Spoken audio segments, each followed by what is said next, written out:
राजनीति की चाल।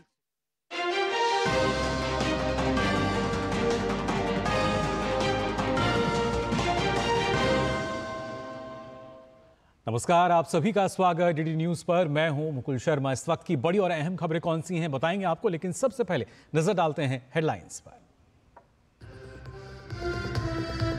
प्रधानमंत्री नरेंद्र मोदी ने ब्रुनेई के सुल्तान हाजी हसनल बोल्किया से की मुलाकात। प्रतिनिधिमंडल स्तर की वार्ता में महत्वपूर्ण समझौतों पर हुए हस्ताक्षर। दोनों देशों के बीच व्यापारिक और वाणिज्यिक संबंध बढ़ाने की घोषणा।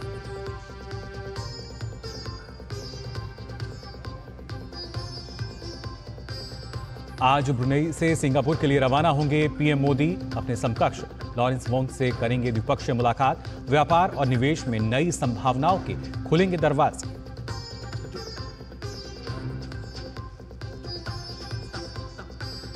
रक्षा मंत्री की अध्यक्षता में तीनों सेनाओं का पहला संयुक्त कमांडर सम्मेलन आज। सशक्त और सुरक्षित भारत की थीम एक ही जगह सभी सैन्य कमांडरों के साथ सुरक्षा मुद्दों पर होगी महत्वपूर्ण चर्चा।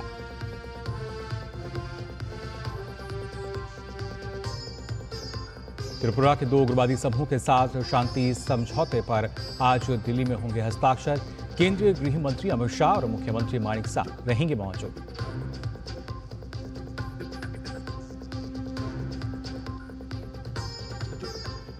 हरियाणा चुनाव के लिए बीजेपी उम्मीदवारों की पहली सूची आज संभव। कांग्रेस भी जारी कर सकती है पहली लिस्ट, लेकिन आम आदमी पार्टी के साथ सीट शेयरिंग पर सहमति का इंतजार।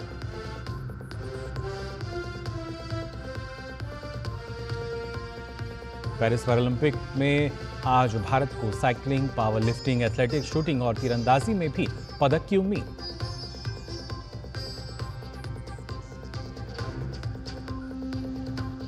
और देश भर में श्री गुरु ग्रंथ साहिब के प्रकाश पर्व की खुशियां।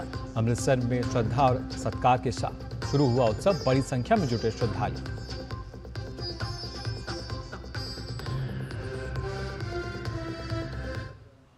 और आइए बुलेटिन में सबसे पहले बात करते हैं प्रधानमंत्री की यात्रा को लेकर। दरअसल ब्रुनेई भारत की एक्ट ईस्ट नीति और इंडो पैसिफिक के विजन में एक महत्वपूर्ण भागीदार है।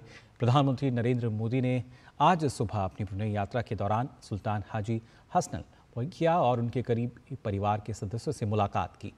ब्रुनेई के सुल्तान ने पीएम मोदी का गर्मजोशी से स्वागत किया।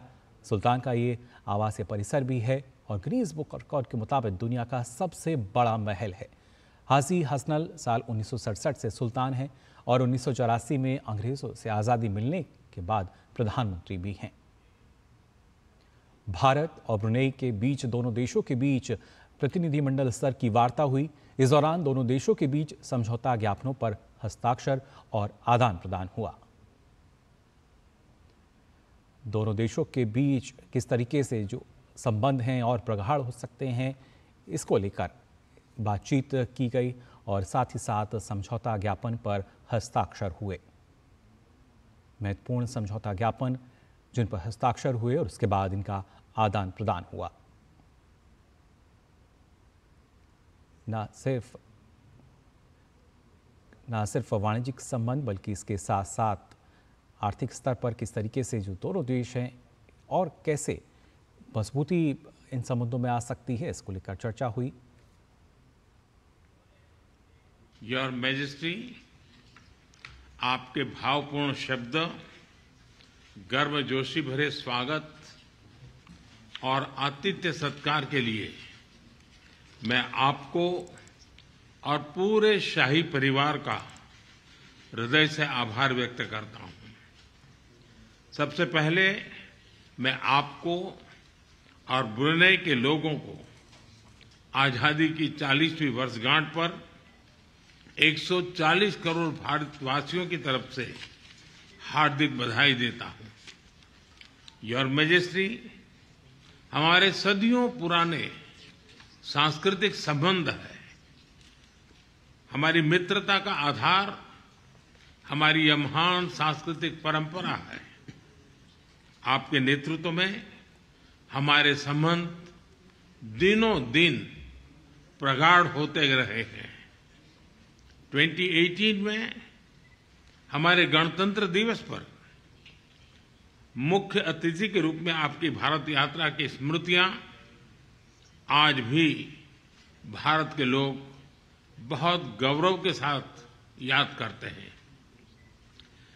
योर मैजेस्टी, मुझे अत्यंत खुशी है कि मुझे अपने तीसरे कार्यकाल की शुरुआत में ही ब्रुनेई की यात्रा करने का और आपसे भविष्य के विषय में चर्चा करने का सौभाग्य मिला है। यह भी सुखद संयोग है कि इस वर्ष हम द्विपक्षीय साझेदारी की 40वीं वर्षगांठ मना रहे हैं।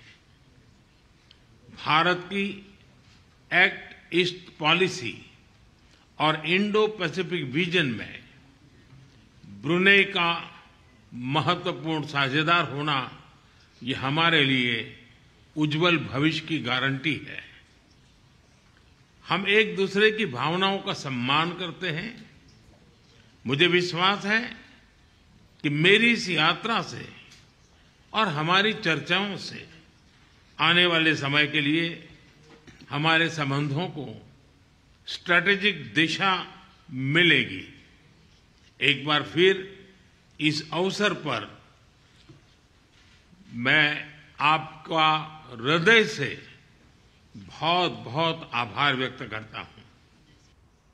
प्रधानमंत्री नरेंद्र मोदी ने कहा कि और जो संबंध हैं और प्रगाढ़ होते नजर आएंगे, और न सिर्फ राजनीतिक रणनीतिक रूप से भी अगर देखा जाए तो ये काफ़ी महत्वपूर्ण, जो आने वाले समय में दोनों देशों के भविष्य के लिए भी बेहतर रहेगा। वहीं ब्रुनेई के बाद आज प्रधानमंत्री नरेंद्र मोदी अगले पड़ाव में सिंगापुर के लिए अब से कुछ देर बाद उड़ान भरेंगे। सिंगापुर वो देश है जो भारत का पारंपरिक सहयोगी रहा है और भारत में FDI का बड़ा स्रोत भी है। प्रधानमंत्री की सिंगापुर यात्रा से दोनों देशों के बीच आर्थिक और सांस्कृतिक संबंधों को मजबूती मिलेगी। ब्रुनेई की यात्रा के बाद प्रधानमंत्री नरेंद्र मोदी बुधवार शाम को सिंगापुर का दौरा करेंगे। पीएम मोदी का ये सिंगापुर का 5वां दौरा है, लेकिन ये दौरा 6 साल के अंतराल के बाद हो रहा है। सिंगापुर की यात्रा इस मायने में भी काफी अहम है क्योंकि पीएम मोदी का ये ऐतिहासिक दौरा तीसरा कार्यकाल संभालने के बाद हो रहा है। इसके साथ ही सिंगापुर के पीएम लॉरेंस वोंग ने इस साल मई के महीने में सिंगापुर के प्रधानमंत्री का कार्यभार संभाला है।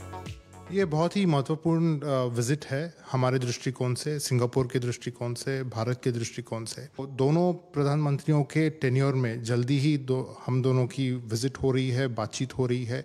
ये हमारे दोनों रिश्तों के लिए, दोनों देशों के रिश्तों के लिए बहुत अच्छी बात है। हमारी एक्ट ईस्ट पॉलिसी जो है 10 साल से चल रही है, उसकी इम्प्लीमेंटेशन में भी सिंगापुर का बड़ा हाथ रहा है। उन्होंने हमारे साथ अच्छा सहयोग किया है और अब देखें तो हमारे आसियान के एंगेजमेंट भी पिछले 10 साल में काफ़ी बढ़ी है। भारत और सिंगापुर की साझा विरासत, इतिहास और सांस्कृतिक संबंध तो हैं ही, दोनों देशों के बीच आर्थिक सहयोग भी तेजी से बढ़ रहा है।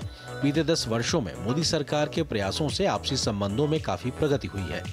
एक तो महत्वपूर्ण जो है वो स्किल्स की एरिया है। सिंगापुर में स्किलिंग और स्किल्स ट्रेनिंग की काफ़ी अच्छी इंस्टीट्यूशंस है।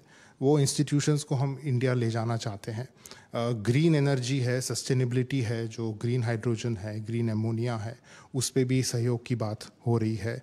हेल्थ सेक्टर है, पूरा डिजिटल स्पेस जो है, हमारा जो यूपीआई है यहाँ एक पेनाव का इक्विवेलेंट है, उसके साथ कनेक्टेड है, जिसके वजह से हमारे लोग। और आपको बता दें, ब्रुनेई दौरे पर प्रधानमंत्री नरेंद्र मोदी ने अपना वक्तव्य दिया है। उन्होंने क्या कुछ कहा, आइए देखते हैं। Your majesty, your royal highness, शाही परिवार के सम्मानित सदस्य, एक्सेलेंसीज, देवी और सज्जनों,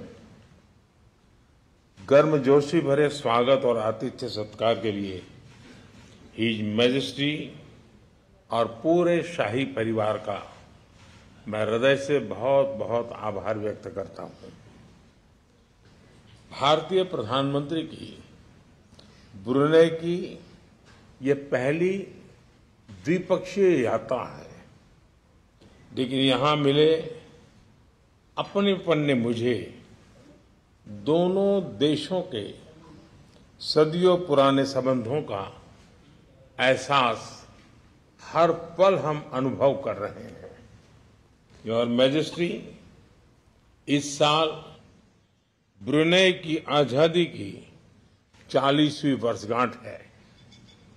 आपके नेतृत्व में ब्रुनेई ने परंपरा और निरंतरता के लिए एक महत्वपूर्ण संगम के साथ प्रगति की है। ब्रुनेई के लिए आपका वावासन 2035 विजन सराहनीय है। 140 करोड़ भारतीयों की ओर से मैं आपको और ब्रुनेई के लोगों को बहुत बहुत शुभकामनाएं देता हूं। साथियों, भारत और ब्रुनेई के बीच गहरे ऐतिहासिक और सांस्कृतिक संबंध है। इस साल हम अपने राजनीतिक संबंधों की 40वीं सालगिरह मना रहे हैं। इस अवसर पर हमने निर्णय लिया है कि अपने संबंधों को एनहांस पार्टनरशिप का दर्जा देंगे। हमारी साझेदारी को स्ट्रैटेजिक दिशा देने के लिए हमने सभी पहलुओं पर व्यापक चर्चा की। हम आर्थिक, वैज्ञानिक और रणनीतिक क्षेत्रों में अपने सहयोग को मजबूत करने के लिए प्रतिबद्ध है। हमने कृषि, उद्योग, फार्मा और स्वास्थ्य के साथ साथ फिनटेक और साइबर सिक्योरिटी में आपसी सहयोग पर बल देने का निर्णय लिया है। ऊर्जा क्षेत्र में हमने एलएनजी में लॉन्ग टर्म सहयोग की संभावनाओं पर चर्चा की। रक्षा क्षेत्र में सहयोग को बढ़ाने के लिए हमने रक्षा उद्योग, प्रशिक्षण और क्षमता निर्माण की संभावनाओं पर सकारात्मक विचार किए। अंतरिक्ष के क्षेत्र में अपने सहयोग को सुदृढ़ करने के लिए हमने सैटेलाइट डेवलपमेंट, रिमोट सेंसिंग और ट्रेनिंग पर सहमति बनाई है। दोनों देशों के बीच कनेक्टिविटी के लिए जल्द ही डायरेक्ट फ्लाइट्स शुरू की जाएगी। साथियों, हमारे पीपल टू पीपल संबंध हमारी साझेदारी की नींव है। मुझे खुशी है कि भारतीय समुदाय ब्रुनेई की अर्थव्यवस्था और समाज में सकारात्मक योगदान दे रहा है।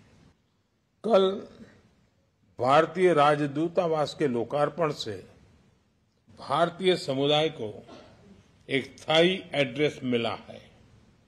भारतीय समुदाय के कल्याण और हितों की देखरेख के लिए हम रजिस्ट्री और उनकी सरकार के आभारी हैं।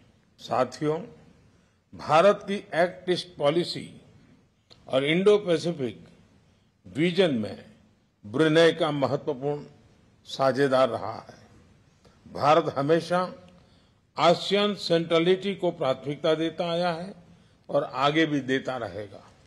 हम अनक्लॉस जैसे अंतर्राष्ट्रीय कानूनों के तहत फ्रीडम ऑफ नेविगेशन और ओवरफ्लाइट्स का समर्थन करते हैं।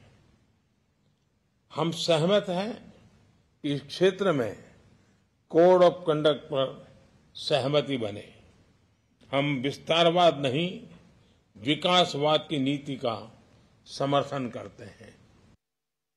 योर मैजेस्टी, भारत के साथ संबंधों के प्रति आपकी प्रतिबद्धता के लिए हम आपके आभारी हैं।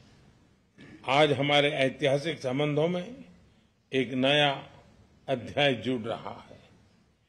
एक बार फिर मुझे दिए गए सम्मान के लिए मैं आपका बहुत बहुत आभारी हूं। मैं आपके शाही परिवार के सभी सदस्यों और ब्रुनेई के लोगों के अच्छे स्वास्थ्य और खुशहाली की कामना करता हूं। बहुत बहुत धन्यवाद। तो प्रधानमंत्री नरेंद्र मोदी ने यहाँ अपना वक्तव्य दिया और इस दौरान उन्होंने कहा कि दोनों देशों के बीच, भारत और ब्रुनेई के बीच करीब जो ऐतिहासिक संबंध है इसके 40 वर्ष भी पूरे हो रहे हैं और कैसे अलग अलग क्षेत्रों की अगर बात की जाए कि बड़ी बातें क्या थी वो आपको बता देते हैं। संबोधन के उन्होंने कहा कि भारत ब्रुनेई द्विपक्षीय संबंधों के 40 वर्ष जो हैं वो पूरे हो रहे हैं। 40 साल के मजबूत संबंध हैं, ऐतिहासिक संबंध जो कि लगातार प्रगाढ़ होते हुए नजर आ रहे हैं। इसके साथ ही प्रधानमंत्री ने कहा कि इंडो पैसिफिक क्षेत्र में भी ब्रुनेई हमारा बड़ा साझेदार है और इसी को उस लिहाज से भी अगर देखा जाए तो इन महत्वपूर्ण जो समझौता ज्ञापन है उस पर हस्ताक्षर भी हुए हैं। आर्थिक रणनीतिक साझेदारी को आने वाले समय में और मजबूती इसके ज़रिए मिलेगी। जो दोनों देश हैं इस पर और मजबूती के साथ कार्य करेंगे और जिन खासतौर से समझौता ज्ञापन की हम बात करें इसमें फिनटेक, साइबर सिक्योरिटी में दोनों देश प्रमुख साझेदार हैं, इसको लेकर चर्चा की गई है।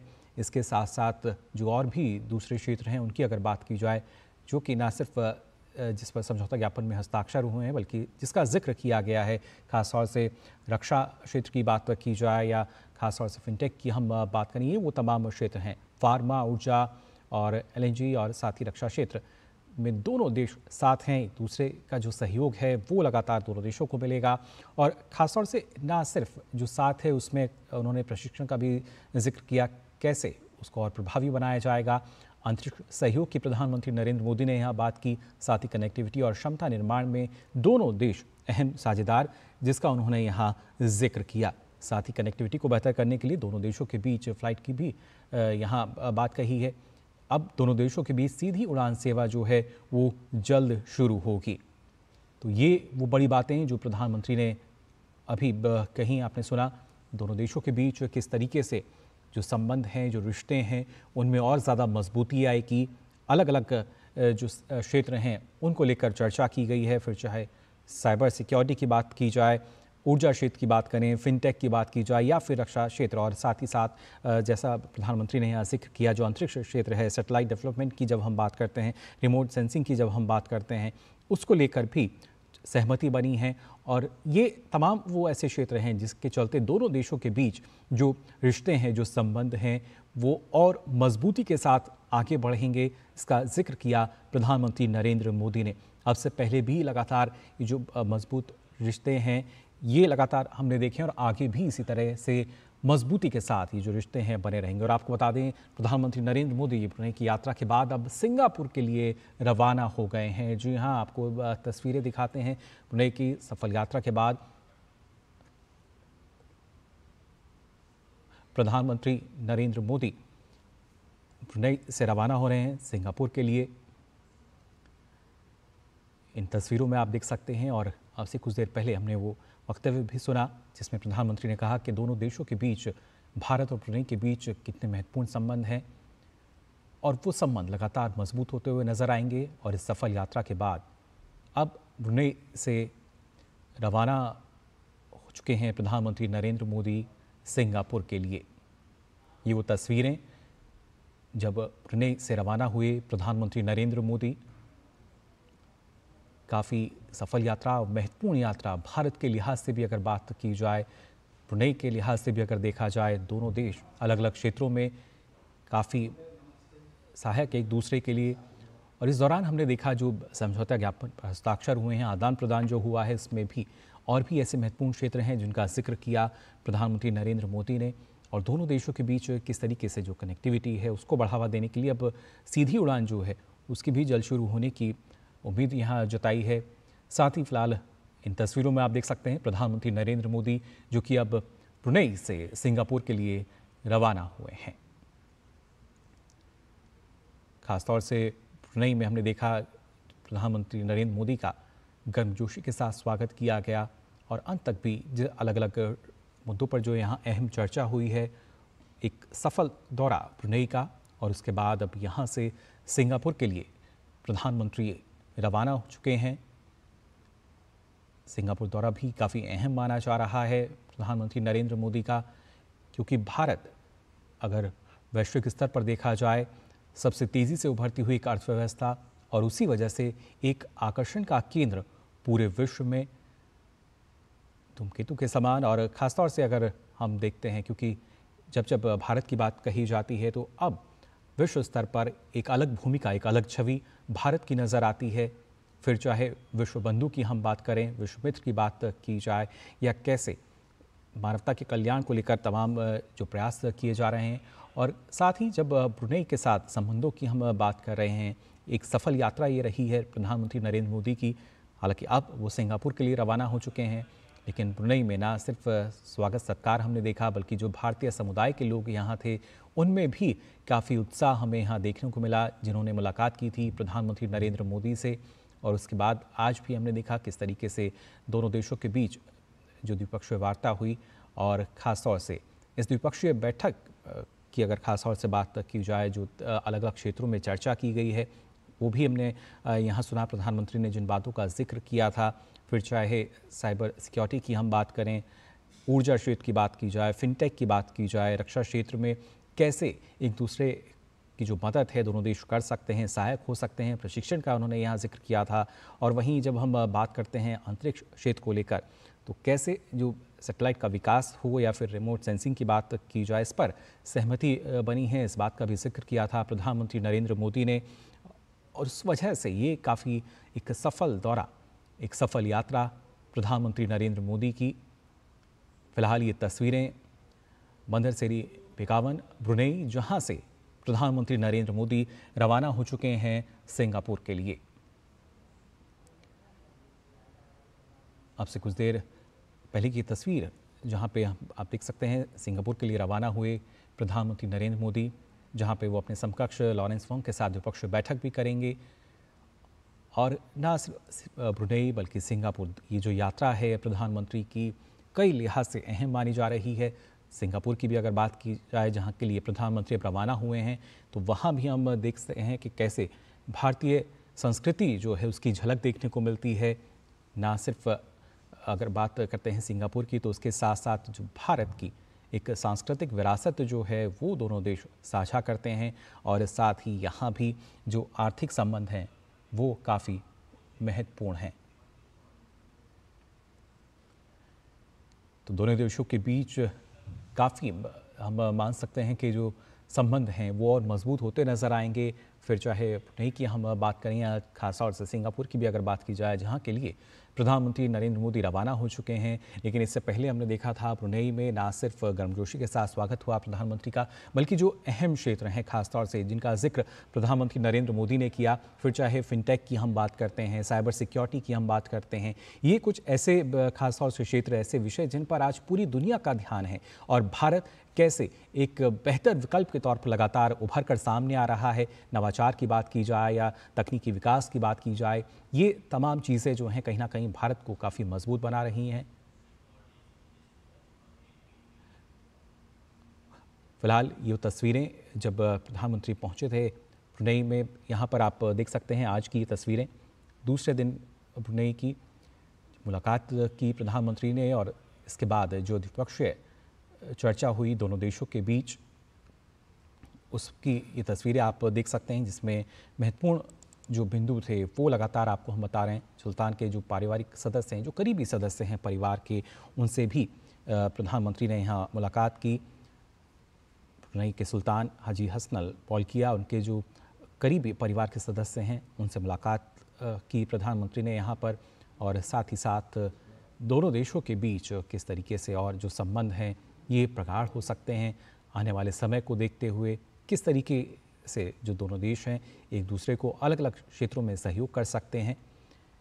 ये इस वक्त ये फ़िलहाल दो तस्वीरें जो हैं आप देख पा रहे हैं, क्योंकि ये सुल्तान का आवासीय परिसर जो कि गिनीज बुक रिकॉर्ड में भी दर्ज है, दुनिया का सबसे बड़ा महल, और यहाँ आमंत्रित किया गया प्रधानमंत्री नरेंद्र मोदी को। इस दौरान महत्वपूर्ण समझौता ज्ञापन पर हस्ताक्षर हुए, मुलाकात भी हुई। ब्रुनेई के सुल्तान के जो परिवार है और करीबी सदस्य हैं उनके साथ, और साथ ही साथ जो द्विपक्षीय चर्चा है उसमें महत्वपूर्ण जो क्षेत्र हैं उन पर चर्चा की गई, इन महत्वपूर्ण बिंदुओं पर, जिससे दोनों देशों के बीच जो साझेदारी है वो मजबूत हो और दोनों देशों को इसका लाभ भी मिल सके। ब्रुनेई के साथ ऐतिहासिक संबंध भारत के रहे हैं, और वहीं राजनयिक संबंधों की जब हम बात करते हैं तो इसकी 40 वर्ष पूरे हो रहे हैं और इस दौरान ही प्रधानमंत्री की ये यात्रा जो कि अपने आप में काफ़ी सफल मानी जा रही है। आप देख सकते हैं दुनिया का सबसे बड़ा महल जहाँ पे ब्रुनेई के सुल्तान हाजी हसन अल बोल्किया, वहाँ पे आमंत्रित किया गया था प्रधानमंत्री नरेंद्र मोदी को। हालांकि हमने इस दौरान देखा कि दोनों देशों के बीच जब द्विपक्षीय संबंधों की हम बात करते हैं, कैसे दोनों देशों की बेहतरी के लिए क्या कुछ बेहतर हो सकता है, कैसे दोनों देशों के बीच जो संबंध हैं और प्रगाढ़ हो सकते हैं, उसकी बानगी भी हमने यहाँ देखी। और साथ ही जो समझौता ज्ञापन पर हस्ताक्षर हुए हैं उसका आदान प्रदान भी यहाँ पर हुआ। अलग अलग क्षेत्रों की जब हम खास तौर से बात कर रहे हैं, जिसमें ना सिर्फ जो स्पेस सेक्टर है, जो अंतरिक्ष क्षेत्र है वो भी महत्वपूर्ण है, रक्षा क्षेत्र भी महत्वपूर्ण, क्योंकि ये ऐसे क्षेत्र हैं जहाँ पे लगातार भारत आत्मनिर्भरता की तरफ बढ़ रहा है। और ऐसे क्षेत्रों में अगर सहयोग मिलता है तो जाहिर तौर पर विश्व पटल पर एक दूसरे का सहयोग करके भारत एक नए मुकाम पर पहुंच सकता है। साथ ही साथ ब्रुनेई के साथ जब सहयोग की हम बात कर रहे हैं तो ये अलग अलग क्षेत्रों में सहयोग लगातार ब्रुनेई का और आने वाले समय में भी कैसे जो सहयोग को बढ़ावा देने की बात जब हम करते हैं उसके लिए कनेक्टिविटी काफ़ी अहम हो जाती है। तो दोनों देशों के बीच प्रधानमंत्री ने इस बात का भी जिक्र किया कि जल्द ही सीधी उड़ान जो है वो शुरू की जाएगी। ब्रुनेई में भी हमने देखा था जो भारतीय समुदाय हैं वो काफ़ी उत्साहित था जब प्रधानमंत्री नरेंद्र मोदी वहाँ पर उन्होंने उनसे मुलाकात की थी। इसी तरीके से ये जो उत्साह है लगातार बना रहे और उसके साथ साथ दोनों देशों के बीच जो आर्थिक संबंध हैं, साथ ही साथ सांस्कृतिक संबंध जो हैं वो बने रहें और मजबूत होते रहें। इसके लिए अलग अलग क्षेत्रों में द्विपक्षीय चर्चा की गई और इस दौरान कई महत्वपूर्ण बिंदु, कई महत्वपूर्ण विषय जो कि इस चर्चा में शामिल हुए। फिलहाल ये दो तस्वीरें आप देख रहे हैं जहां पर ब्रुनेई के सुल्तान से मुलाकात की प्रधानमंत्री नरेंद्र मोदी ने और साथ ही साथ सुल्तान के जो करीबी परिवार के सदस्य हैं प्रधानमंत्री नरेंद्र मोदी ने उनसे भी मुलाकात की। और इस दौरान हमने देखा कि जो खासतौर से अलग अलग क्षेत्र हैं उनको लेकर भी एक सहमति यहाँ दोनों देशों के बीच बनी, जो समझौता ज्ञापन पर हस्ताक्षर हुए हैं। अलग अलग क्षेत्र इसमें जिनमें अपार संभावनाएं नज़र आती हैं, उन्हीं को लेकर दोनों देशों के बीच एक जो सहमति वो बनती हुई नज़र आई। साथ ही साथ इन ऐतिहासिक संबंधों को कैसे और एक नई उड़ान जो है, नई ऊर्जा के साथ हम अब देख सकते हैं। प्रधानमंत्री नरेंद्र मोदी जहां पहुंचते हैं एक नई ऊर्जा का संचार वहां नज़र आता है। हालांकि अब ब्रुनेई से सिंगापुर के लिए प्रधानमंत्री रवाना हो गए हैं, लेकिन ये वो तस्वीर जब दुनिया के सबसे बड़े इस महल में पहुंचे, ब्रुनेई के सुल्तान से उन्होंने यहाँ मुलाकात की और उसके बाद दोनों देशों के बीच किस तरीके से जो संबंध हैं अलग अलग क्षेत्रों को लेकर, अलग अलग जो विकास की अहम मुद्दे हैं, अहम बातें हैं, उनको लेकर यहाँ चर्चा की गई। आप देख सकते हैं गर्मजोशी के साथ स्वागत हुआ ब्रुनेई के सुल्तान के यहाँ जब प्रधानमंत्री नरेंद्र मोदी ने उनसे मुलाकात की और साथ ही साथ उनके जो करीबी पारिवारिक सदस्य हैं वो भी मौजूद रहे। और साथ ही जब हम बात करते हैं दो देशों के द्विपक्षीय संबंधों को लेकर, वो और भी इन मुलाकातों के बाद और ज़्यादा मजबूत होते हुए नज़र आते हैं। फिलहाल ये तस्वीर, क्योंकि अब ब्रुनेई से रवाना हो चुके हैं प्रधानमंत्री नरेंद्र मोदी सिंगापुर के लिए। सिंगापुर के दौरे पर अपने समकक्ष लॉरेंस वोंग से भी प्रधानमंत्री नरेंद्र मोदी की द्विपक्षीय बैठक होगी। और वहाँ भी जैसा हम आपको बता रहे हैं, क्योंकि भारत की एक जो छवि है ना सिर्फ शांति प्रिय देश, बल्कि आज के समय में एक छवि ऐसी है कि जो कि नवाचार को एक देश बढ़ावा दे रहा है, नई तकनीकों को, नई प्रौद्योगिकी को लगातार बढ़ावा दे रहा है।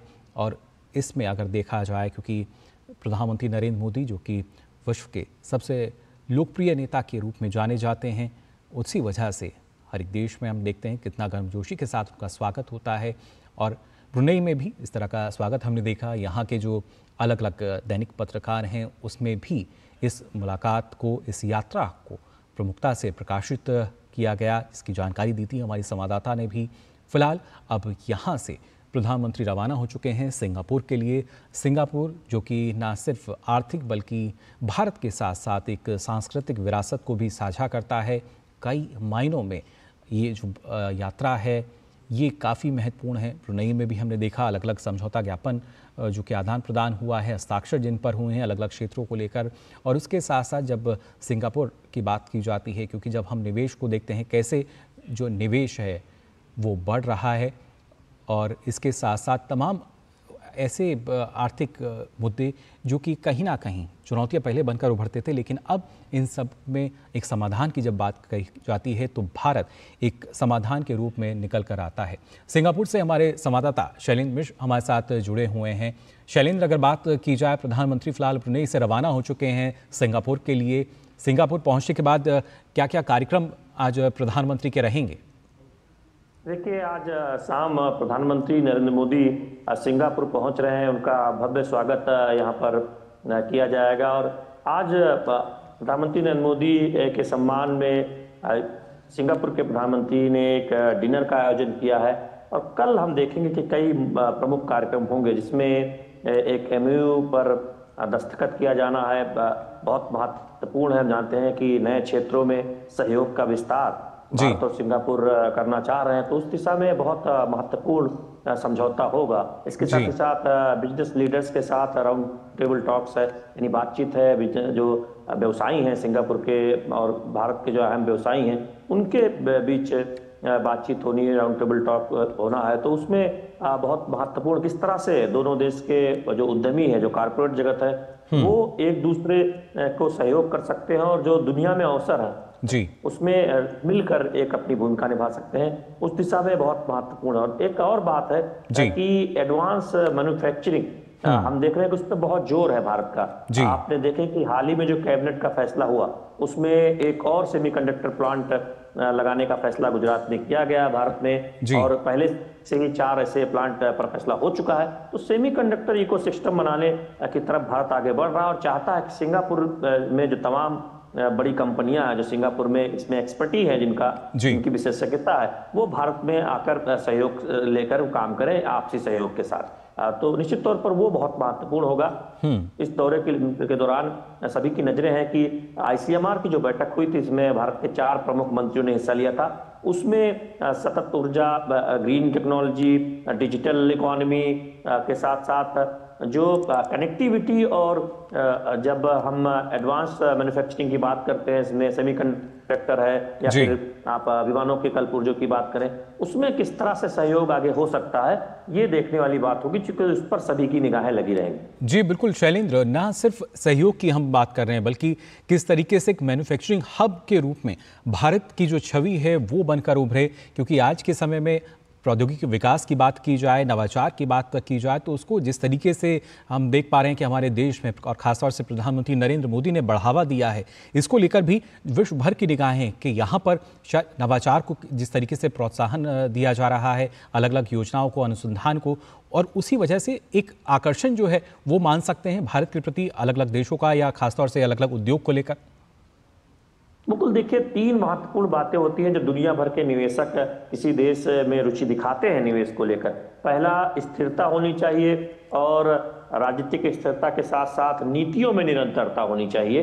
तो हम देख रहे हैं कि बीते 10 वर्षों में प्रधानमंत्री नरेंद्र मोदी की अगुवाई में जो नीतियां भारत में लागू की गई हैं, वो इन्वेस्टमेंट फ्रेंडली है। इसके साथ ही साथ वहां पर अवसर होना चाहिए, यानी तेज विकास की रफ्तार होनी चाहिए। दुनिया की सबसे तेजी से आगे बढ़ती हुई अर्थव्यवस्थाओं में भारत की गिनती होती है। कोविड के दौरान जो प्रबंधन रहा, उसमें दुनिया ने देखा कि कैसे हमने विकसित देशों को पीछे छोड़ा। उसके बाद बड़ी कंपनियों की निगाहें इस तरफ गई हैं कि वो किसी एक देश पर अपने कंपनी के मुख्यालय या कंपनी के कामकाज को सीमित न रखकर उसको डाइवर्सिफाई करें, अपने केंद्र कई जगह पर करें, खासकर ऐसे देशों में जहां पर एक बेहतर इकोसिस्टम है। तो टेक्नोलॉजी के लिहाज से आप देखें, भारत तो बेहतर इकोसिस्टम बनाने की तरफ काम कर रहा है। अब PLI स्कीम हम देख रहे हैं, हमने अपने इंडस्ट्री को प्रोत्साहन देने के लिए अलग अलग क्षेत्रों में लागू की है। मोबाइल मैन्युफैक्चरिंग हमारे यहाँ शुरू हो चुकी है, चिप मैन्युफैक्चरिंग की तरफ हम आगे बढ़ रहे हैं। तो दुनिया देख रही है कि भारत में अवसर भी है और भारत में जो प्रचुर मात्रा में टैलेंट है,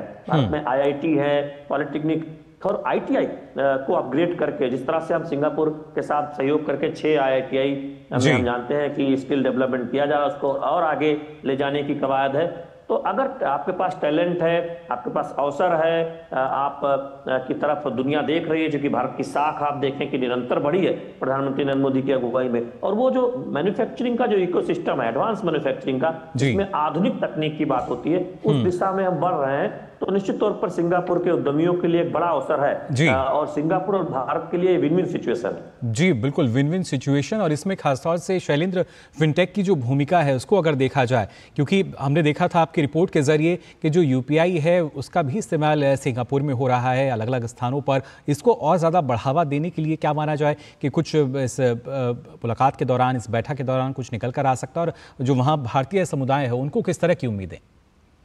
देखिए, बहुत महत्वपूर्ण बात है। आज 7 से अधिक देशों में जो हमारा यूपीआई है उसका इस्तेमाल हो रहा है। भूटान में हो रहा है, नेपाल में हो रहा है, श्रीलंका में हो रहा है और अब सिंगापुर में भी हो रहा है। सिंगापुर में हालांकि भी चुनिंदा जगहों पर इसका इस्तेमाल हो रहा है। आप लिटिल इंडिया जाएं, वहां मुस्तफा मार्केट है, वहां आप रुपे कार्ड का इस्तेमाल कर सकते हैं, आप यूपीआई के जरिए सीधे खरीदारी कर सकते हैं। अब उसके अगले चरण में जाने की तैयारी है। भारत के यूपीआई और यहाँ जो पे नाउ है उसके भी करार हुआ है कि यानी यहाँ से जो रेमिटेंसेज है वो कैसे भेजा जाए। यानी यहाँ जो भारतीय मूल के लोग काम करते हैं, अगर वो अपने घर पे कुछ पैसा भेजना चाहते हैं तो वो सीधे मोबाइल के जरिए भेज सकते हैं और भारत में उनके सगे संबंधी, उनके बेटे, उनके अभिभावक, वो परिवार के लोगों को वो पैसा मिल जाएगा। उस दिशा में काम हो रहा है। इससे कितनी समय की बचत होगी, उन्हें किसी झंझट का सामना नहीं करना पड़ेगा और पैसे का हस्तांतरण बहुत आसान हो जाएगा। जब आप एक देश से दूसरे देश में सिर्फ मोबाइल के जरिए पैसा भेज सकते हैं, तो ये बहुत बड़ी क्रांति जो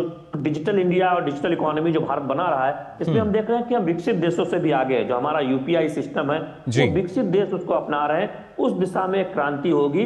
पहले चरण की शुरुआत हो गई है, दूसरा चरण भी जल्द ही लागू होगा। दूसरी बात यह है कि जो सबसे ज्यादा फोकस इस बात पर है कि कैसे सिंगापुर की एक्सपर्टीज का फायदा भारत को मिले और भारत के पास जो अवसर है, भारत जो अवसर दुनिया को उपलब्ध कराता है, उसमें सिंगापुर को उसका लाभ मिले, सिंगापुर के उद्यमियों को, कारपोरेट जगत को, यहाँ के तकनीकी पेशेवरों को। चूंकि आप देखिए दुनिया भर के जो उच्च तकनीकी पेशेवर हैं वो सिंगापुर में काम करने आते हैं और सिंगापुर में 9% से ज्यादा भारतीय लोग हैं। जो भारतीय कामगार हैं, जो इंजीनियर हैं, जो डॉक्टर हैं, जो आईटी प्रोफेशनल हैं, जो कंस्ट्रक्शन वर्कर हैं या फिर शिक्षक हैं। हमने देखा कि बड़ी संख्या में हिंदी भी लोग सीख रहे हैं, न केवल भारतीय मूल के लोग बल्कि दुनिया भर से जो लोग यहाँ सिंगापुर में बसे हुए हैं। तो ये दिखाता है कि भारत को जानने के लेकर, समझने को लेकर दुनिया भर में रुचि बढ़ रही है। जब प्रधानमंत्री नरेंद्र मोदी की अगुवाई में हम बहुत तेजी से आगे बढ़ रहे हैं विकास के मामले में, आर्थिक मोर्चे पर। तो सिंगापुर पहले से ही एफडीआई का एक बड़ा निवेशक है। आप देखें कि फॉरेन डायरेक्ट इन्वेस्टमेंट में सिंगापुर अव्वल है आसियान देशों में। भारत के लिए बहुत महत्वपूर्ण भूमिका अदा करता है। बड़ा व्यापारिक साझेदार है। आप देखें आसियान देशों में सबसे बड़ा व्यापारिक साझेदार है और दुनिया के व्यापार के हिसाब से देखें, भारत के व्यापारिक रिश्तों के हिसाब से, तो उसमें भी 5वें नंबर पर आता है। तो सिंगापुर से बहुत संभावनाएं हैं आयात निर्यात की।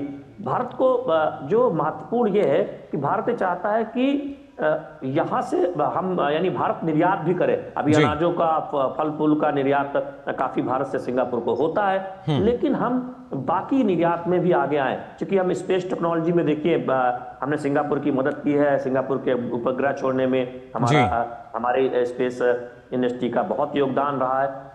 तो हमारी जो साझेदारी हो वो बहुत महत्वपूर्ण हो। इस दिशा में कदम उठाए जा रहे हैं, इस दिशा में कई पहल हो रही है और इसका एक फायदा ये होगा कि अगर आप पेशेवरों की संख्या देखें, युवाओं की संख्या देखें, तो बड़ी संख्या में छात्र यहाँ पढ़ने भी आते हैं सिंगापुर में। सिंगापुर से भी आप देखें तो दल जाता रहता है भारत में। तो ये अगर साझेदारी आपस में बढ़ती है तो हम एक दूसरे के अवसरों को बेहतर से समझ पाएंगे और मिलकर जो दुनिया की जरूरत है, चाहे वो सेमी कंडक्टर की हो या आधुनिक तकनीक की हो या एविएशन के कलपुर्जे की हो। यहाँ देखिए बहुत सारी भारतीय जो विमान कंपनियां, उड्डयन क्षेत्र की जो बड़े नाम है, उनके सबकी कंपनियों के हेडक्वार्टर है। यहाँ आप देखिए एसबीआई बैंक हो या फिर प्राइवेट बैंक हो, आईसीआईसीआई या बाकी निजी बैंक जो बड़े भारतीय बैंक हैं, उनके आप यहाँ पर दफ्तर देख सकते हैं। क्योंकि एक ग्लोबल हब है सिंगापुर, तो बहुत अवसर है और हम चाहते हैं कि उस अवसर का फायदा भारत को मिले और सिंगापुर को भी। जी बिल्कुल, तमाम जो अवसर हैं उसका लाभ दोनों देशों के जो लोग हैं वो ले सकें। लेकिन जब हम बात करते हैं, क्योंकि हमने देखा शैलेंद्र के हमारे देश में वोकल फॉर लोकल की बात की गई, लेकिन अब ये जो ग्लोबल हो रहा है और उसी में जैसा आप कह रहे हैं कि जब मैन्युफैक्चरिंग हब की हम बात करते हैं तो वहाँ ज़रूर जो प्लांट हैं उनकी स्थापना होगी, लेकिन इसके साथ साथ जो एक्सपोर्ट की हम बात कर रहे हैं वो कौन से खास तौर से ऐसे क्षेत्र हैं, फार्मा की अगर बात की जाए या इलेक्ट्रॉनिक्स की हम बात करें, ये कुछ ऐसे क्षेत्र क्या यहाँ और भी कुछ इस द्विपक्षीय बैठक में निकल कर सामने आएगा? देखिए, अभी तक आप देखें कि मशीनरी हो या तकनीकी उत्पाद हो या मोबाइल हो या जो भी आप देखें कि जिसे हम हाई एंड इलेक्ट्रॉनिक्स कहते हैं जी, मशीनरी कहते हैं, वो भारत आयात करता है सिंगापुर या फिर बाकी कई ऐसे देशों से जो इसके हब के तौर पर जाने जाते हैं। भारत से अनाज या फल या इस तरह के जो आइटम्स हैं वो उसका निर्यात होता है। अब भारत चाहता क्या है कि भारत के अंदर ही जो यहाँ की जो आधुनिक प्रौद्योगिकी है वो उसका फायदा मिले। यहाँ के जो विशेषज्ञ हैं, बड़ी कंपनियां हैं, वो भारत में अपना उत्पाद बनाएं।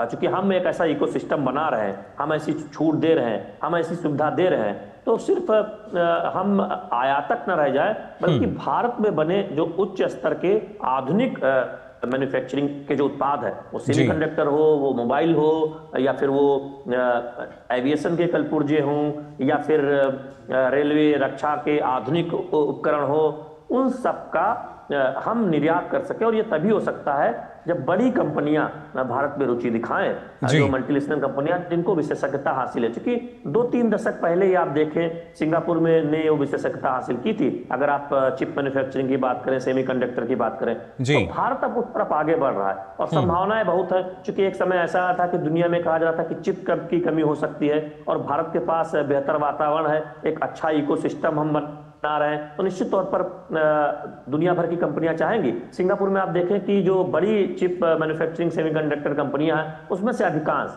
15 में 9 कंपनियां उनका एक हेडक्वार्टर है या उनके दफ्तर हैं, तो वो जरूर चाहेंगे कि भारत को एक विकल्प के तौर पर इस्तेमाल करें और वहां अपनी कंपनियों का कामकाज को शुरू करें। जी बिल्कुल, और इसके साथ साथ ना सिर्फ आर्थिक मोर्चे पर तो हमने यहाँ बात की, लेकिन जब हम सांस्कृतिक विरासत की बात करते हैं, जो वहाँ के लोग हैं उनका भी हमने देखा था काफ़ी उत्साहित हैं प्रधानमंत्री को देखने के लिए, उनसे बातचीत करने के लिए। किस तरीके का जो माहौल है वो नज़र आता है? देखिए, इस सवाल का जवाब देने से पहले एक बात रह गई थी, मैं जरूर बताना चाहूंगा। सिर्फ सेमीकंडक्टर नहीं, सिर्फ एडवांस मैन्युफैक्चरिंग नहीं, ग्रीन टेक्नोलॉजी आप देखें कि सिंगापुर उसमें बहुत आगे है। अगर सिंगापुर के साथ हमारा सहयोग आगे बढ़ा तो भारत को बहुत फायदा हो सकता है और भारत के जो पड़ोसी देश है हम उनके लिए एक तरह से देखें तो एक मददगार साबित हो सकते हैं। तो उस दिशा में भी भारत में कई कदम उठाए गए हैं। तो ये एक बहुत महत्वपूर्ण होगा ग्रीन टेक्नोलॉजी की तरफ जब हम आगे बढ़ रहे हैं, उसके लिए हमने तमाम कदम उठाए हैं। हम सांस्कृतिक संबंधों को देखें तो हम सब जानते हैं कि आजाद हिंद फौज का नाता रहा, नेताजी सुभाष चंद्र बोस का बहुत गहरा नाता सिंगापुर से रहा और सिंगापुर को देश के तौर पर एक मान्यता देने में भारत अग्रणी देशों में उस वक्त आगे रहा।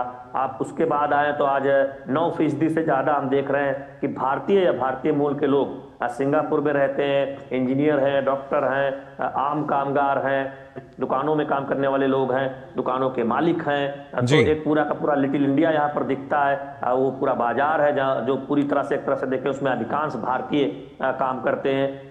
तो यहाँ पर सांस्कृतिक संबंध बहुत गहरे हुए हैं। आज हिंदी, उर्दू, आज तमिल हम देख रहे हैं कि बड़ी संख्या में लोग सीख रहे हैं, स्कूल के पाठ्यक्रमों में उसे पढ़ाया जा रहा है। तो ये एक बहुत बड़ी बात है कि केवल हिंदी ही नहीं, तमिल, क्योंकि दक्षिण भारत से बहुत लोग यहाँ पहले आए और हम देखते हैं कि तमिल सीखने सिखाने वालों की एक अच्छी संख्या है, हिंदी बड़ी संख्या में लोग सीख रहे हैं। महत्वपूर्ण बात है कि हिंदी सिर्फ भारतीय मूल के लोग नहीं सीख रहे हैं, यहाँ रहने वाले जो सिंगापुर के लोग हैं, जो दूसरे देशों के लोग हैं, वो भी हिंदी सीख रहे हैं। तो ये एक दिखाता है कि वो भारत को समझना चाहते हैं, इसलिए भारतीय भाषा हिंदी हो, तमिल हो या फिर पंजाबी हो, उसे सीख रहे हैं। यहाँ भारत के त्योहार मनाए जाते हैं, गणेश उत्सव हो, दीपावली हो, होली हो, आर्य समाज यहाँ पर हम देख रहे हैं उनके मंदिर हैं, डीएवी स्कूल है, भारत के बड़े बिजनेस स्कूल हैं, उनके भी आप देखें तो यहाँ पर वो अपना संचालित करते हैं। तो वो एक बहुत महत्वपूर्ण है। हमने बात की यहाँ जो सिंगापुर, इंडिया जो सांस्कृतिक उसमें काम करता है, उन्होंने बताया कि 2000 से ज्यादा लोग दरअसल भरतनाट्यम या फिर कथक ये सब सीखते हैं या पेंटिंग्स बनाते हैं। उसमें भारत की जो विरासत है, काशी विश्वनाथ मंदिर हो, अस्सी घाट हो या फिर मधुबनी पेंटिंग हो, उसको बनाते हैं। मैंने उन लोगों से बातचीत की तो उन्होंने कहा कि उनके पिता भारत से आए थे, अब वो भारत तो बार बार नहीं जा पाते, लेकिन जब वो किसी पेंटिंग्स को बनाते हैं तो उन्हें भारत के बारे में जानने समझने का मौका मिलता है। गणेश जी की मूर्ति बनानी हो या फिर किसी दक्षिण भारत के मंदिर को बनाना हो, तो हमने वो बहुत सारी ऐसी पेंटिंग्स देखी जब मैं वहां गया। तो ये दिखाता है कि कैसी जो हमारी विरासत है वो यहाँ फल फूल रही है, और उसका प्रचार प्रसार इसलिए हाथ से हो रहा है कि केवल भारतीय मूल के लोग या भारतीय लोग ही नहीं, दुनिया भर से लोग जो सिंगापुर में आए हैं वो उसको सीख रहे हैं, इंडियन क्लासिकल म्यूजिक सीख रहे हैं, भारतीय संगीत समझ रहे हैं, और लगातार यहाँ कार्यक्रम होते भी रहते हैं। अभी कुछ दिन बाद एक बहुत बड़ा कार्यक्रम है, हिंदी सम्मेलन यहाँ बहुत बड़ा होने वाला है। तो ये दिखाता है कि हमारी सांस्कृतिक जो जड़ें हैं वो बहुत गहरी हैं संबंधों की भारत और सिंगापुर की। बिल्कुल शैलेंद्र, क्योंकि कला की विविधता की जब हम बात करें, या जैसा कि आपने कहा विरासत को लोग वहाँ साझा कर रहे हैं, कहीं ना कहीं इसमें सरकार की जो नीतियाँ हैं वो काफ़ी कारगर नज़र आती हैं, क्योंकि लगातार जो नीतियाँ हैं इनको बढ़ावा दिया गया है। और ख़ासतौर से जैसा आपने जिक्र भी किया कि जब हम कौशल विकास की बात करते हैं तो उस तर्ज पे भी अब और ज़्यादा प्रयास किए जा रहे हैं कि कैसे जो भारतीय हैं वो अलग अलग देशों में अब काम करने के इच्छुक हैं तो नीतियों के तहत वो काम करने वहाँ पर जाएँ, आत्मनिर्भरता जो है वो आ सके। इस दिशा की अगर बात की जाए, क्योंकि अब से पहले इस तरह की जो नीतियां थी या निर्णय थे वो नजर नहीं आते थे। देखिए मुकुल, भारत ये अच्छी तरीके से जानता है कि उसके पास दुनिया की सबसे बड़ी युवा आबादी है, और उस युवा आबादी को एक तरह से ट्रेन करके उनका स्किल डेवलपमेंट करके न सिर्फ भारत की जरूरतों बल्कि दुनिया की जरूरतों को पूरा किया जा सकता है। और वो चाहे ITI का अपग्रेडेशन हो या फिर स्किल डेवलपमेंट प्रोग्राम जो हमारे देश में चल रहे हैं अलग अलग सेक्टर्स में, अलग अलग क्षेत्रों में स्किल डेवलप करने का, उसमें हम पार्टनरशिप भी कर रहे हैं। आप सिंगापुर से देखें तो उसमें पार्टनरशिप हो रही है, जिससे हम दुनिया के जो उच्च तकनीक है उसकी जरूरतों को पूरा कर पाए। हमारे पास IIT तो है ही है जो विश्व स्तरीय संस्थान है, IIM है, वहां से पढ़कर लोग देख रहे हैं कि सिंगापुर में काम कर रहे हैं। हमने कल ही एक उच्च शिक्षित भारतीय से बात की, उन्होंने कहा कि भारत में अब ऐसा वातावरण बन रहा है कि उन्हें लगता है कि उन्हें भारत वापस जाना चाहिए। तो सोचिए, सिंगापुर में काम कर रहा एक उच्च पेशेवर ये कह रहा है कि वो भारत वापस इसलिए जाना चाहता है क्योंकि वहां पर अब काफी अवसर है, भारत भी किसी से पीछे नहीं है। तो ये दिखाता है कि हम सिर्फ दुनिया के लिए एक जो मानव संसाधन उपलब्ध कराने के बारे में ही नहीं सोच रहे, बल्कि हमारे पेशेवर हमारे यहाँ ही काम पाएं, उस दिशा में भी काम हो रहा है। और इसके लिए जरूरी है कि हम दुनिया की बड़ी कंपनियों के साथ टाई अप करें, बड़ी कंपनियां हमारे यहाँ आए और वो हम होता हुआ देखें। बिल्कुल, तो कहीं ना कहीं जो देश के जब हम बात कर रहे हैं आर्थिक और सांस्कृतिक मोर्चे को लेकर, उसको लेकर और संबंध जो हैं वो यहाँ मजबूत होते नजर आएंगे। सिंगापुर की फिलहाल हमारे संवाददाता शैलेंद्र हमें बता रहे थे किस तरीके से जो भव्य स्वागत की तैयारी वहाँ की जा रही है, जो लोग हैं वो इंतजार कर रहे हैं प्रधानमंत्री नरेंद्र मोदी का। और ये जब द्विपक्षीय बैठक होगी उसके बाद आर्थिक रूप से दोनों देशों को किस तरह का जो लाभ है वो मिलेगा, क्योंकि अनेक अवसर हैं आर्थिक रूप से अगर देखा जाए दोनों देशों के हित में हैं, अर्थव्यवस्था के लिहाज से काफ़ी महत्वपूर्ण हो जाते हैं अलग अलग क्षेत्र, और उन सब का जो फायदा है वो मिलता हुआ इस यात्रा के बाद नजर आएगा। तो ब्रुनेई से सिंगापुर के लिए रवाना फिलहाल प्रधानमंत्री हो चुके हैं, और जब प्रधानमंत्री सिंगापुर पहुंचेंगे वहां की भी जो तस्वीरें हैं हम आपके साथ जरूर साझा करेंगे, बताएंगे किस तरीके के आगे कार्यक्रम रहेंगे। फिलहाल जब खासतौर से जैसा कि अब हमारे संवाददाता शैलेंद्र बता रहे थे कि किस तरीके से सिंगापुर में न सिर्फ आर्थिक मोर्चे पर बल्कि इसके साथ साथ सांस्कृतिक मोर्चे पर भी एक अलग पहचान भारत की नजर आती है, लेकिन आर्थिक मोर्चे पर मजबूत होते भारत की ओर अब लगभग हर कंपनी या हर निवेशक जो है बड़ी उम्मीद से देख रहा है। सिंगापुर की कंपनियां भी इनमें से ही शामिल हैं, और खासतौर से जो बड़े पेंशन फंड हैं वो भारत में निवेश करने के लिए इच्छुक हैं। हमारे संवाददाता शैलेंद्र मिश्र ने बात की सिंगापुर में ओमर्स के वाइस प्रेसिडेंट आशीष गोयल से। प्रधानमंत्री नरेंद्र मोदी सिंगापुर के दौरे पर आ रहे हैं, और इस दौरे से ठीक पहले ICMR की जब बैठक हुई थी जिसमें भारत के प्रमुख मंत्रियों ने हिस्सा लिया था, उसमें नए क्षेत्रों की पहचान हुई थी, एडवांस मैन्युफैक्चरिंग हो या फिर बाकी सेक्टर्स हो। 2 नए सेक्टर्स जोड़े गए थे जिसमें भारत देख रहा है सिंगापुर की तरफ, और सिंगापुर से बड़े इन्वेस्टमेंट की आने की उम्मीद जताई जा रही है। हमारे साथ मौजूद हैं पेंशन फंड ओमर्स के executive vice president mister Ashish Goyal, बहुत बहुत स्वागत है आपका सर। किस तरह से देख रहे हैं यहाँ तमाम जो कंपनियाँ हैं जो सिंगापुर में काम कर रही हैं भारत को एक बाजार के तौर पर? तो सिंगापुर का भारत में इंटरेस्ट तो काफ़ी पहले से रहा ही है। यहाँ के जो दो बड़े इन्वेस्टर्स हैं GIC तेमासेक, उन्होंने तो पिछले 15-20 साल में काफ़ी इन्वेस्टमेंट्स किए हैं इंडिया में, और अभी इंडिया की ग्रोथ और इंडिया की सक्सेस की वजह से दुनिया भर के इन्वेस्टर्स जा रहे हैं, हम लोग भी जा रहे हैं। हम लोग एक बड़े कैनेडियन पेंशन फंड हैं, हमारे जो दूसरे भी कैनेडियन पेंशन फंड्स हैं जो काफ़ी बड़े हैं, काफ़ी दुनिया में उनकी रेपुटेशन है कि ये ग्लोबल इन्वेस्टर्स हैं। हम लोग ने सब ने भी इंडिया में काफ़ी इन्वेस्टमेंट्स किए हैं। तो ये तो इस तरह से प्रगति इसमें तो होती रहेगी आगे भी। अब इंडिया की रैंकिंग दुनिया में 4 नंबर पे आ गई है, 4-5 पे आ गई है, धीरे धीरे आगे जाके 3 नंबर पे भी आ जाएगी। तो उस हिसाब से लोग भी सोचेंगे कि अगर दुनिया की इकॉनमी 100 ट्रिलियन की है समझ लीजिए आप इस समय, और जब इंडिया की इकॉनमी 5-6 ट्रिलियन की हो जाएगी तो उस तरफ से पैसा भी इंडिया में बढ़ता जाएगा, आता जाएगा। जो दुनिया भर के निवेशक हैं, जो पेंशन फंड मैनेजर हैं, वो भारत की तरफ आशा की निगाह से देख रहे हैं। एक बहुत बड़ा बाजार भी है, हम दुनिया की सबसे तेज़ी से आगे बढ़ते हुए अर्थव्यवस्था है। तो ऐसे में भारत को लेकर जो दृष्टिकोण है वो बीते 10 वर्षों में काफ़ी बदला है, निवेशकों की नज़र में भी, दुनिया भर के उद्यमियों की नज़र में भी। तो अब जब प्रधानमंत्री नरेंद्र मोदी सिंगापुर के दौरे पर आ रहे हैं तो हम देख रहे हैं कि सिंगापुर और जो भारत की अहम क्षेत्रों में साझेदारी है वो उसमें और तेज़ी आने की उम्मीद है। कैमरामैन विनय तिवारी के साथ शैलेंद्र मिश्र, DD न्यूज़, सिंगापुर। तो जाना आपने किस तरीके से भारत में निवेश को लेकर तमाम जो बड़े उद्योग हैं वो काफ़ी अपनी रुचि जता रहे हैं, और लगातार भारत सरकार उन्हें यही भरोसा दे रही है कि भारत निवेश के लिए पूरी तरह सुरक्षित है। फिलहाल हम यहाँ रुक रहे हैं छोटे से ब्रेक के लिए, जल्द हाजिर होते हैं। आप बने रहिए DD न्यूज़ पर। अब लोन प्रोसेसिंग में इतनी देरी की है, सब ना तुमसे नहीं होगा। लो तुम ही कर लो। देखो इधर आओ। क्या बात? फाइनेंशियल एसेट्स का प्रमाण देना है, इस वजह से लोन अटका है। देखो, अकाउंट एग्रीगेटर से जुड़। अकाउंट एग्रीगेटर बैंक इत्यादि के पास उपलब्ध आपकी वित्तीय जानकारी को आपकी स्पष्ट सहमति से ऋण देने वाली वित्तीय संस्थाओं से साझा करता है। पापा, it was so easy. RBI कहता है जानकार बनिए, सतर्क रहिए। बात जब पीढ़ियों के लिए बनने वाले घर की हो तो जिम्मेदारी बड़ी हो जाती है। गैलेंट समझता है ये जिम्मेदारी। अब MM रिब्स के साथ गैलेंट एडवांस TMT रीबार, निर्माण का रियल हीरो। तो ब्रेक के बाद आप सभी का एक बार फिर स्वागत DD न्यूज़ पर। आज श्री गुरु ग्रंथ साहिब के प्रकाश पर्व की खुशियां मनाई जा रही हैं। अमृतसर के स्वर्ण मंदिर में इसकी रौनक देखते ही नजर आई। प्रकाश पर्व के लिए स्वर्ण मंदिर को फूलों से सजाया गया है। सिख धर्म में 10वें गुरु गोबिंद सिंह के बाद गुरु ग्रंथ साहिब को ही गुरु के रूप में माना जाता है।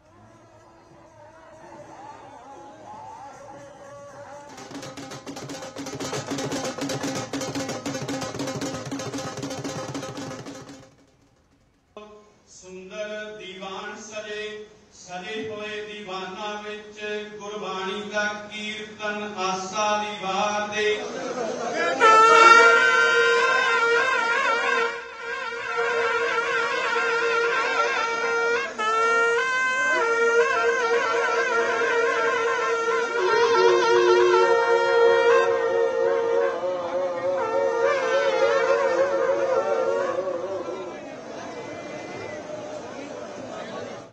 सुंदर दीवान सजे सजे होए दीवाना विच गुरबाणी। तो देखा आपने, प्रकाश पर्व की रौनक न सिर्फ अमृतसर बल्कि देश के अलग अलग हिस्सों में भी नजर आ रही है। फिलहाल के लिए इस बुलेटिन में बस इतना है, लेकिन देश और दुनिया की तमाम खबरों के लिए आप देखते रहिए DD न्यूज़। मुझे दीजिए अनुमति। नमस्कार।